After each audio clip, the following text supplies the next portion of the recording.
Hello everyone, today I'm looking at Library of Ruina. So this is the sequel to Lobotomy Corporation, and it's interesting how Lobotomy Corp really ends off with a true ending, and it's like, oh yeah, I know, the whole revelation moment happened, and then you have the library being erected, and I realized, oh, this is that game. And so it's one of those things where I really didn't, get it until I really beat the game. I kind of heard whispers of like, oh, there's this library game, there's also this lobotomy game, but I had no idea that they were by the same people because everything is different in here. You know, the art style is now very different. The music is obviously different. There's still some similar themes of the, like when everything goes Quiploth or whatever. The story is also very different. And I think just off the bat, I just have to say, I really don't like this game at all.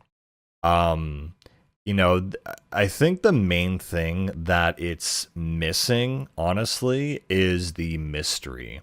When you're playing Lobotomy Corp, there's a lot of mystery and, frankly, kind of, I would say, poetry with, every time you got an abnormality, it had some kind of poetic thing to go along with it. And it was hidden inside this, box.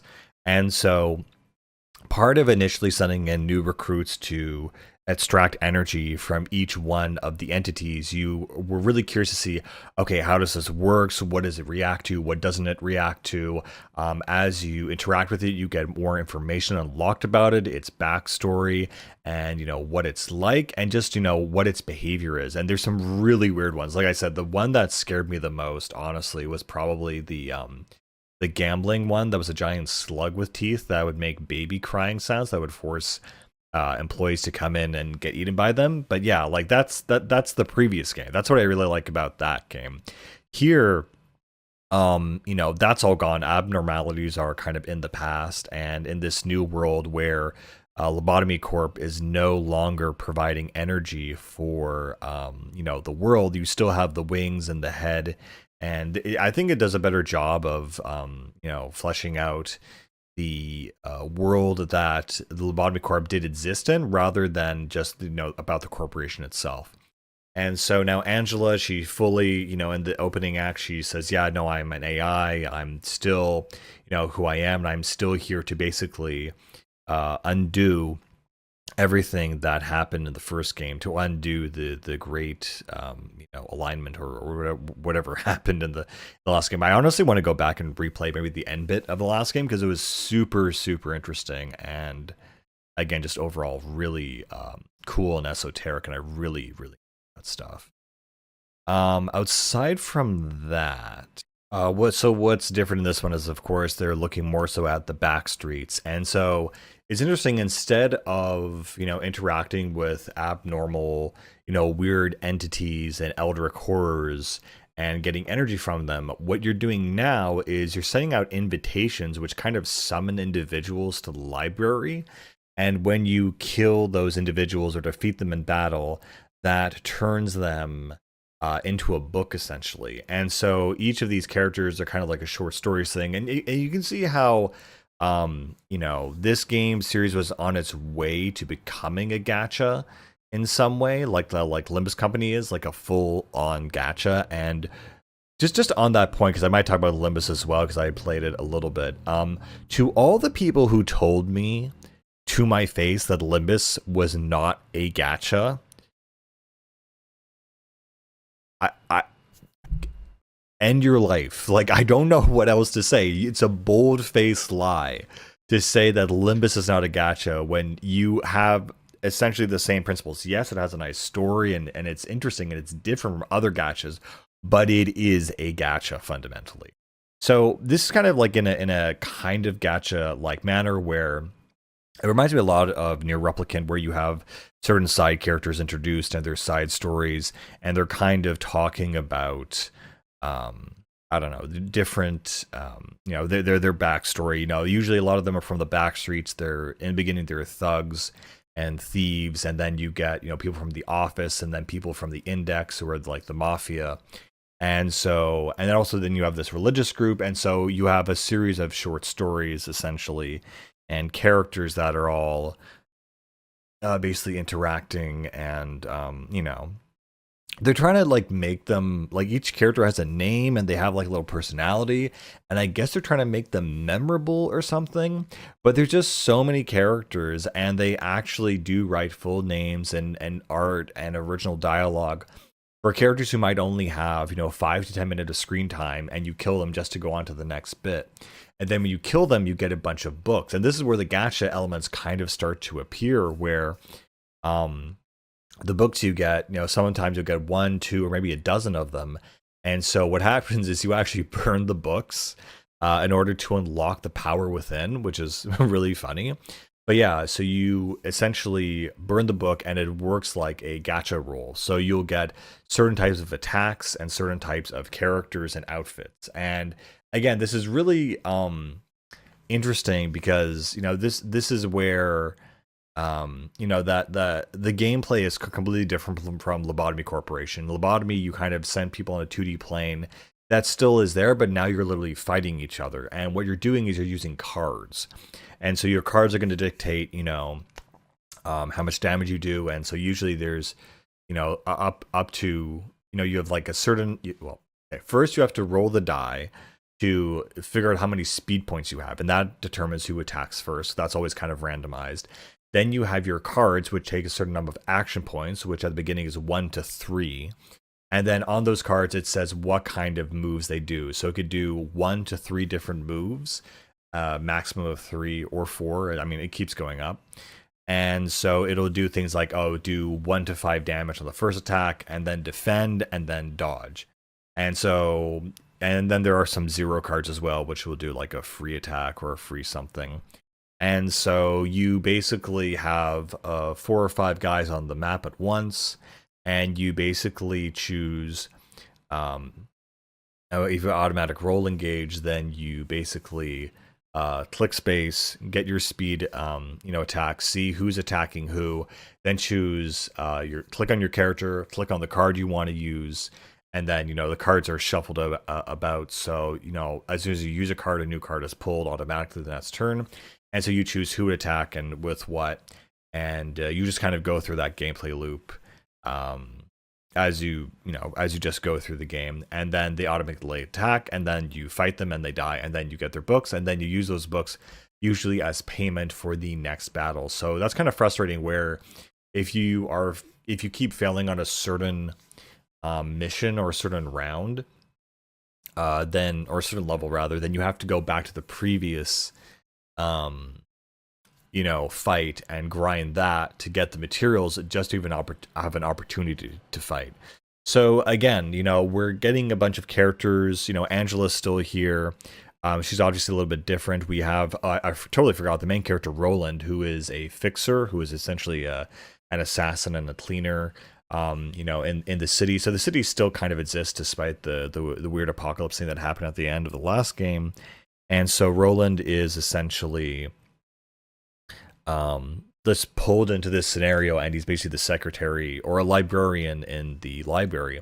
And his job is to recruit other librarians whose souls have been turned into books and use them to fight the other characters who stumble into the library. And the way that most characters get summoned to the library is that you send an invitation, and somehow in real life they find this invitation, and it basically warps them to the library, and you fight good people, bad people, thugs, all sorts of individuals. And it is pretty difficult, I would say. I mean, Lobotomy Corp was also a pretty difficult game, but this game also feels a little bit more fair in the beginning, and then just slowly becomes way, way, way more difficult, to the point where it is pretty hard to continue. And the way the game is set up is it's similar a little bit to Lobotomy Corp, but you're ascending, and you have these branching paths of different stories, and you basically have to beat each sector or each level essentially in a path to unlock the next segment. But additionally to this, sometimes you'll do every mission, but you still need to do these special side missions for each floor of the library. So it's interesting that there are other librarians or floor managers in the library, and they completely reflect the first game and the Tree of Life. So you have Malkuth, Yasad, Pod, Bina and Chomouth, and like all the rest of them. And you unlock them really, really fast. So it's not like it's something that's locked because there are additional floors that you can use to fight. And what is really nice and different about this one is that when you get a new recruit into your team, and they when they die, they don't die permanently. So it makes you think a little bit more or a little bit harder on the customization of the character. I remember when I first customized the character in Lobotomy Corporation, they died almost like instantly, and all that progress was gone. I was like, okay, well, that was dumb. But here they actually stay alive, so I put more, effort into, making them match the vibe of the floor and the floor manager they were on, and that kind of stuff.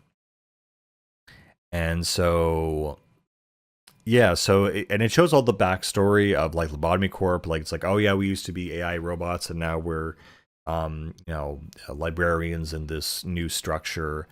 And they don't really tell you anything about the library. It's very mysterious, I guess. But they also don't leave you any clues. So you just go through a bunch of like random side stories of characters that you really don't care about. And so for that reason, like I do not care about Library of Runia. I might play it some more, but at this point, I'm pretty decently far into the game, and it felt like a chore because there's a certain point where it just becomes so difficult, and you're trying to figure out the right exact strategy to beat a character that I once you fail like a handful of times at something, and I have no idea what to do, if I have to go back and grind or do whatever, I just I don't care, and I don't care about the side stories. I don't care about the characters. I don't care about any of it, and there's literally no mystery. It's like, okay, cool. They turn into books. That's it. I'm like, okay, fine, great. And then additionally, on top of that, what I was going to get to is each floor attendant, you can use it as like you can fail multiple times and use a different floor, which is really cool, but it's still, again, is very difficult. But there are certain floors where they have floor specific objectives. And this is kind of interesting how what essentially happens is you'll have like a little a side story thing, like with Malkuth or something, and you'll spawn Malkuth herself and whoever's on her floor, and they'll have to fight one of the abnormalities from the last game. So it's kind of like the abnormalities still lurking in the wreckage and the rubble of Lobotomy Corp, and so you have to tame them. And what's really cool is that each one of these fights is very, very specific. Like there's a very specific strategy you have to use. Like you have to use all defense attacks, or you have to use a bunch of dodges, or both.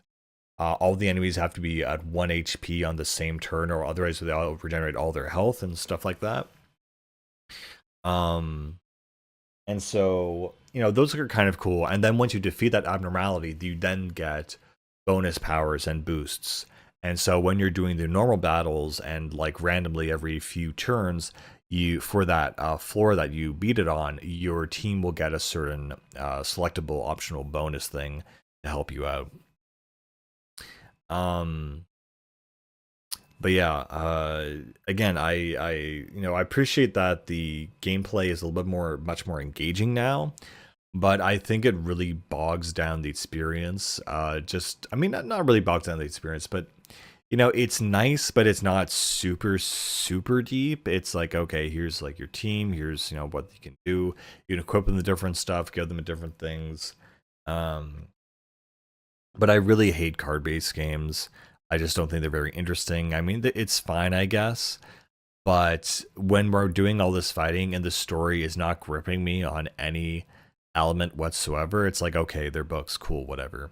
I really don't care, and so I kind of just dropped Library because of that.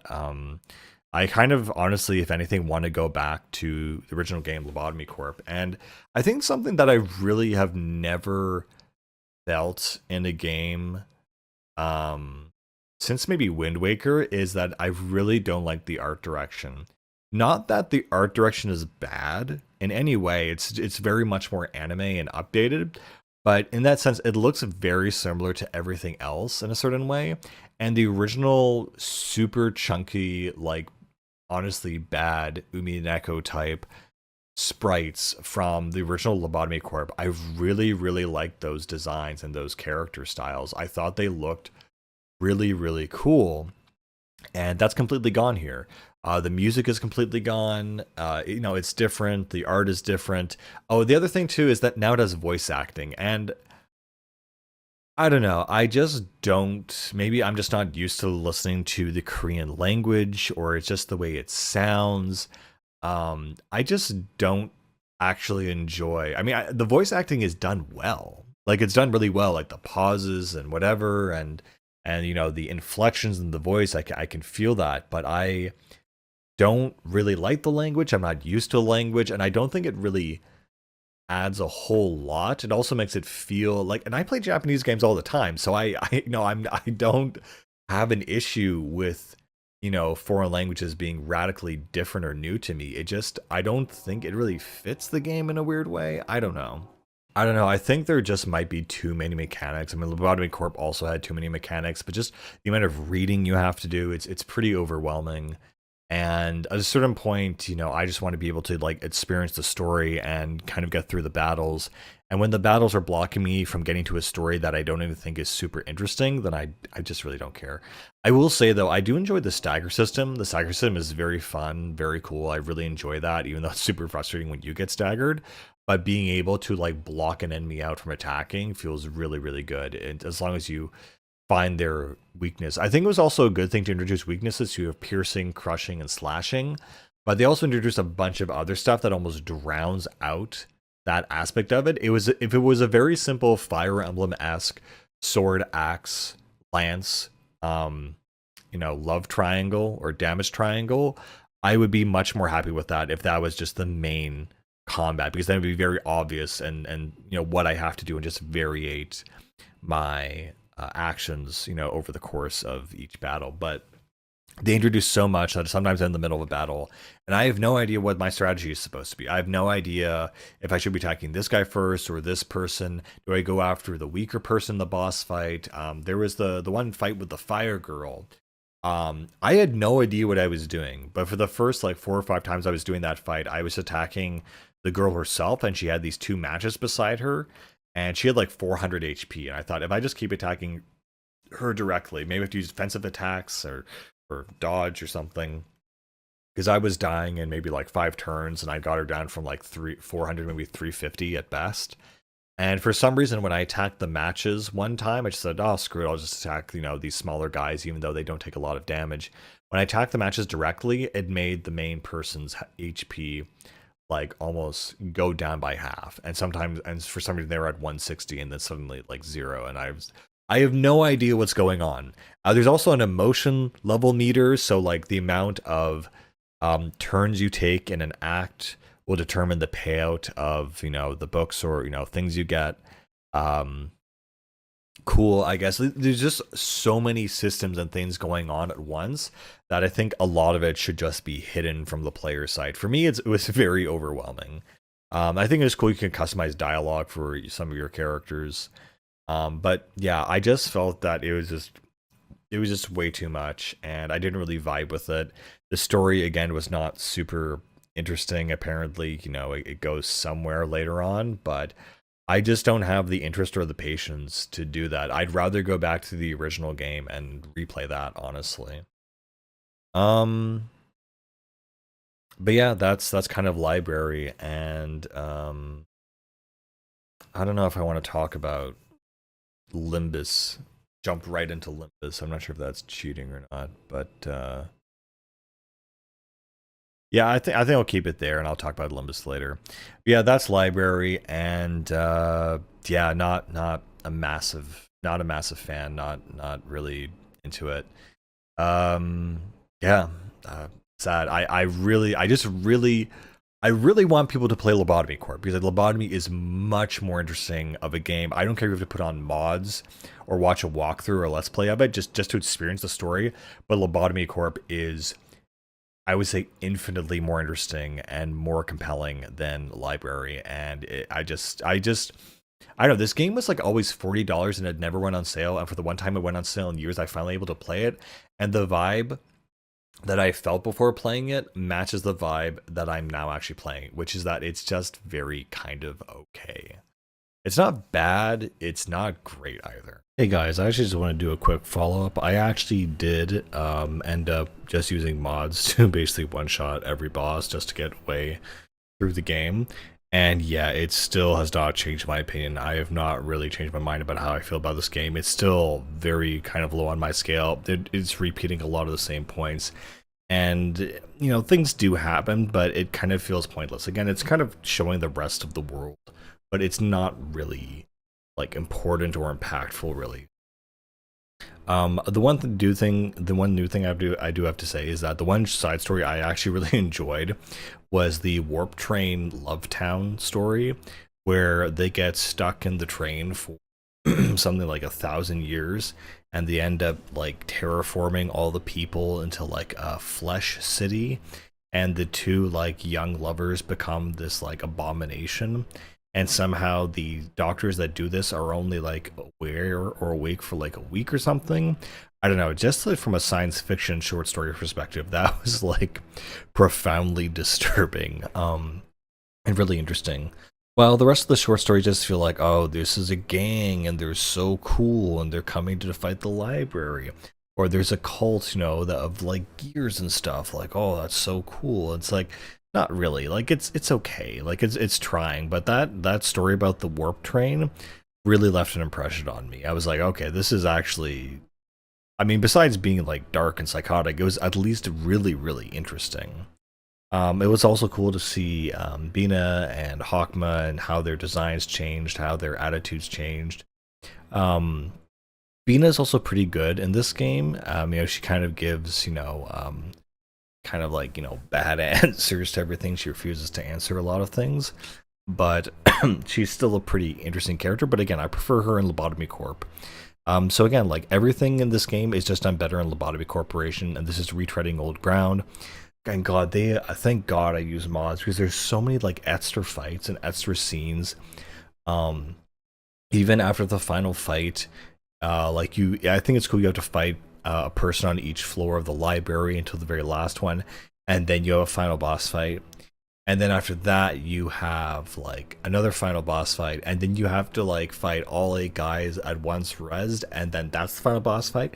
And the credits roll, and then after that, you have another final boss fight where the representative, another arbiter from the head, comes to the library, and in that final confrontation, even though if you win, they basically force the library to go to the ends of the earth or the outskirts, basically. And so I find that really cool, but I think it's a very folklore thing. You know, just the idea of like, oh, there's this library in the middle of nowhere of this gigantic, you know, collection of books. But if you go in there, you get turned into a book yourself. It's a very, I don't know, I really like the idea of that and where it ended up. It's also interesting how this leads into Limbus Company, because essentially when you forgive Angela and you forgive, you know, yourself and everything, you kind of have this moment where in order to almost repent for what you've done, what occurs is essentially is that the light that is the human soul that has been trapped in all these books are being resurrected. And that's when you have to fight all the people you literally just fought again and kind of resurrect them. And so that makes sense in Limbus why all the characters are characters from books, that they are literally the human soul that has been imbued into these books and then are resurrected as an event of magic, which is really just reading. So I really enjoyed the theming and the idea of the game, but actually playing it is really not super enjoyable or fun. And again, there's so many side stories where it just feels like wasted dialogue. Like, oh, cool, there's this bunch of like, you know, Brahmin animals that sing and dance, and you know, there's like the shark chef that, you know, eats people. Like, okay, this is awesome, right? No, it's a total waste of time. I feel like a lot of it was pointless. But again, there were a couple like that one short story was really, really interesting, really messed up. And I don't know, this game definitely reminds me of, you know, there's this one short story about the Infinite Library by a French guy in the, you know, the last century. I forget what it was called, like George or something, and it was just called the library. It's supposed to be Babel with like all these books. It's a different concept, but the same kind of vibe. And again, Roland, his character somewhat develops, and like he, did this all for revenge, and Angela's doing all for revenge, and then they forgive each other, and that's like fine, I guess. But what I was really missing was the whole theme of Lobotomy Corporation is that you had to confront yourself and forgive yourself, not just others. And then you come into a confluence of all the different selves, or Ein has to face Adam, Abraham, I forget, and Abel. And so all those versions of himself he has to overcome and forgive, essentially, and then become and realize and have this revelation of the true light of the true self, essentially. And that simply isn't here. It's just forgiving Angela of her vengeance, and her forgiving Roland of her vengeance, because as it turns out, when the dark nights and light days, no, dark days and light nights happened, the distortions and manifestations and anomalies in the Lobotomy Corporation manifested, and apparently the pianist, him of all people, that caused that 30,000 people to die in the city. Of course, that killed Roland's wife, and so he sought revenge against Angela and waited until she was fully human, extract it, and then said they forgive up their things because that's kind of what the game wants you to do. So it kind of like doesn't make a whole lot of sense. And then the light continues, but it's not clear if the rest of light of Lobotomy Corp, does the full 7 days or not. It just feels like there's more light and it's finished, and now people's dreams can be manifested and they'll believe in themselves and love themselves. And so again, like, that's great and all, but all of this stuff was already in Lobotomy Corporation. And the little bit at the end where it's like, oh, well, it actually was delayed and was 3 days instead of 7. And Angelus created the library. That just felt like a pause or a buffer to like the final end where it just happened anyway. So yeah, even though I ended up beating this game, even with mods, and kind of going through the whole thing and seeing the full story myself, and not even watching it on YouTube, but at least doing it in game, I am still not impressed. I have a slightly better feeling about it, but it's not enough to me to say that this is a good game. I really don't enjoy or think the direction of this game has gone is interesting or cool or good, and the sequel Limbus is just like a gacha at this point. So I really can't be a part of this fandom or this scene or whatever. Because to me it does not justify itself. It's not worth it. And I don't know. Just gachas in general, and like people's like adoration for them, in their kind of self-pitying, self-hatred. Look how much money I spent, lol. I just can't deal with it. Even if it's from an intellectual background, I don't think it's doing itself justice in this sense. I appreciate maybe the move to make an intellectual gacha, but it really doesn't seem to justify itself by just name dropping a bunch of characters. But yeah, just play Lobotomy Corporation. It's an absolute masterpiece, and these ones are kind of just riding on its tails. Anyway, that's it, and I'm there. Bye.